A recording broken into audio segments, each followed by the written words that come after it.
Welcome to another episode of On the Rise with Sayyida Dhanai Hashmi. And today we are here at the Prime Minister Office National Security Division to meet Dr. Moeed Yusaf, the National Security Advisor of Pakistan. Sir, thank you so much for your time. I know you're very busy, but thanks a lot for giving this time. First of all, I would like to congratulate you for the approval of this first ever national security policy of Pakistan. I would like to know from you that when the government is going to launch it, I have heard that it's on 14th. Moreover, what are the features of this policy and how it is going to change the security paradigm of the region, as well as how do you plan to tackle the economic stability? Because I have read that one of the key factors of this national security policy is economically strong, viable Pakistan. So what are your comments on it? Thank you, first of all. The very first thing is, I think it's a bit unfair to congratulate you. There's a number of people who were involved in this. Our whole division, the National Security Division, led this process with the entire government. We're also former National Security Advisors, former secretaries. So this is honestly a whole of government effort. Be that as it may, yes, I think it is an achievement. Not for me or the office only, but for Pakistan. Because we were lacking an umbrella document that gave a direction, that gave a definition to this huge concept of national security. And it's been a matter of intense debate in our country for years and years. So this national security policy is not going to be a sectoral policy. It's not going to get into the nuts and bolts. This tells you the direction of national security for the country.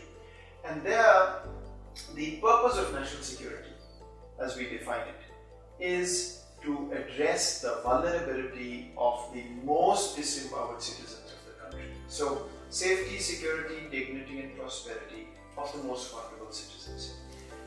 Economic security is the core of this national security policy.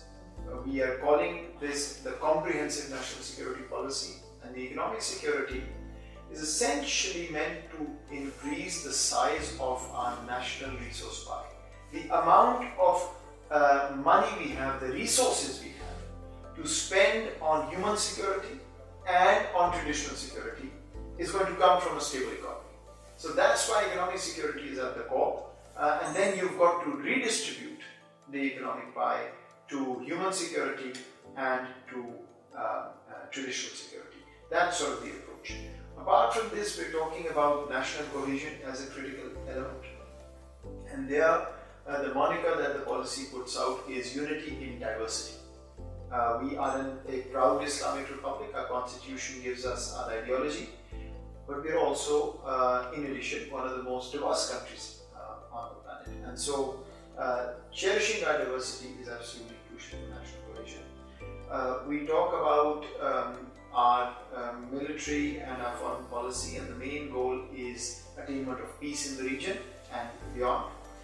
We talk about the geo-economic paradigm, which is a shift from a geostrategic paradigm, but I want to clarify that when we talk about geoeconomics, it doesn't mean that you've given up on geostrategy or geopolitics. This is all part of the same whole. It's just a re-emphasis on one part, and connectivity is a central pillar of geoeconomics. So going forward, when we talk to the world, when we interact with the world, of course it's going to be strategy, realpolitik, geopolitics, all is there. But economic diplomacy is going to become increasingly important. Then, when you talk about human security, the number one issue we flag is population stabilization and management. We talk about climate and water. Then we talk about health and security. We talk about food security and gender mainstreaming. These are the 5 areas in human security. So it's a wholesome policy. I would just urge people not to think of this policy as a nuts and bolts strategy. This is even higher than sectoral policies. In fact, all sectors in their policies will start linking up to the vision of the national security policy.